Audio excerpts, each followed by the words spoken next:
Okay, part 7. So they got her in the interrogation room. She's acting. And they like, nah, nope. So the idiot gets on the phone and tells her mother to get her purse and get rid of it. They listen in to the phone call. And guess what? They go get the purse. Stupid. Like I said, she was getting nice money for child support. I don't understand why she did what she did. Well, the detective said that they were going to put a freeze, a hold on all of the money that was to be granted to her until after the trial because they did not want them to use the money to fight the trial. And so she started off with a lawyer. But maybe about 3, 4 months in, she had a public defender. They had public defender and special counsel because they supposedly couldn't speak English. I digress. And so they was first they used to ride together, girl. Because I read all these documents.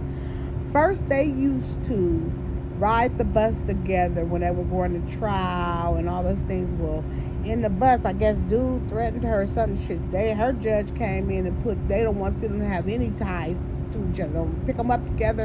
As a matter of fact, she gonna face this way and he gonna face that way. She's scared to look at him. Cause so now the reality has kicked in. Reality. So now she just switched the script, baby.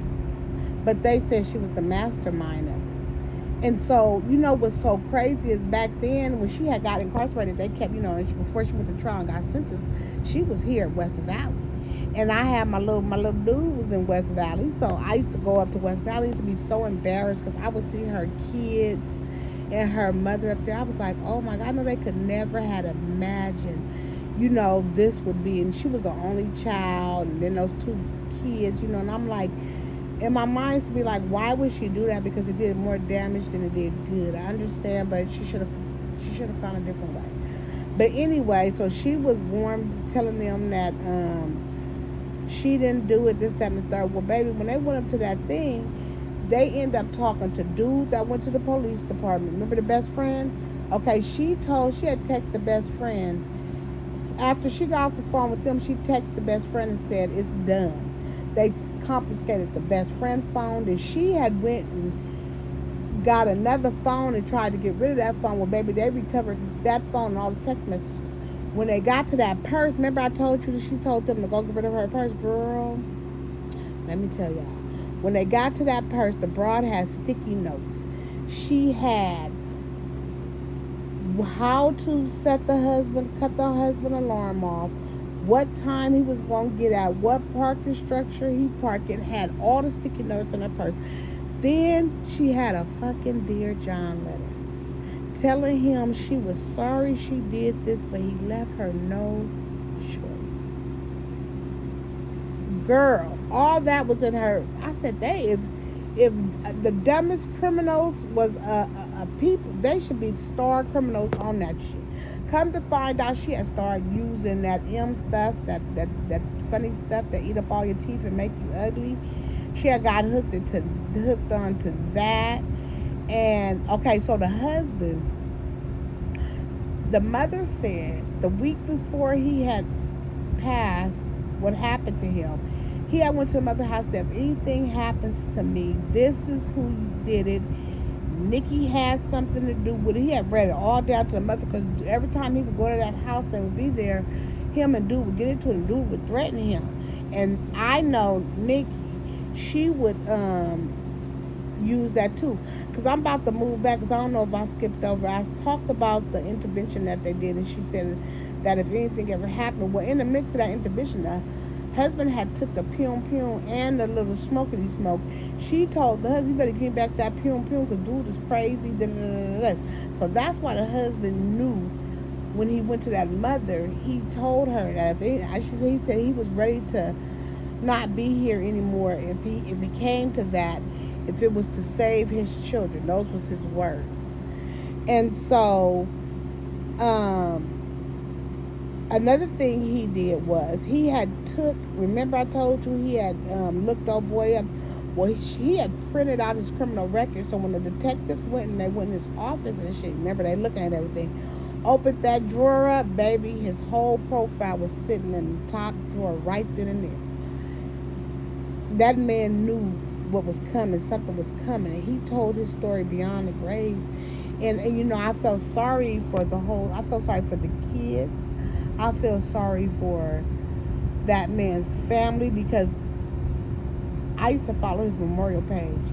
And when I tell you that mother used to be on there with, oh my God, I stopped watching it because I couldn't just, the daughter wrote on it one time, and what was cold about it, the kids ended up going into her mother's custody.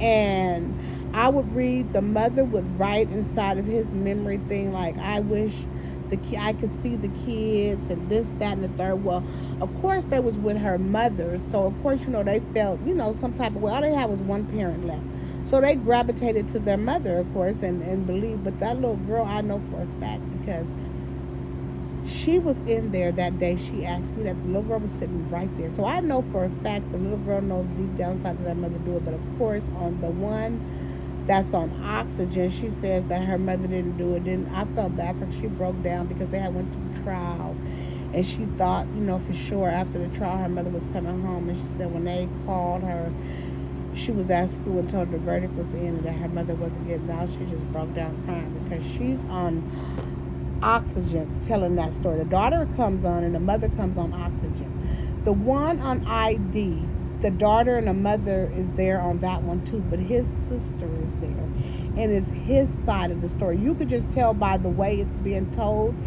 it's two different sides, because the one on oxygen like makes him like out, but he did cheat and he did what he did, but when he did what he did, he still didn't deserve what happened to him, and neither did her children. She was, and like they said in that article, because it was so many news articles, that she was the mother of the year, and turned to just, and she did. She was the mother of the year, and she was just, I don't know. One day she called me out to her church and said, I'm like, come here. So I was like, what's going on, girl? What's up? She was like, look. Girl, was a big old pum hole in her dashboard, her brand new truck. I was like, girl, what the hell?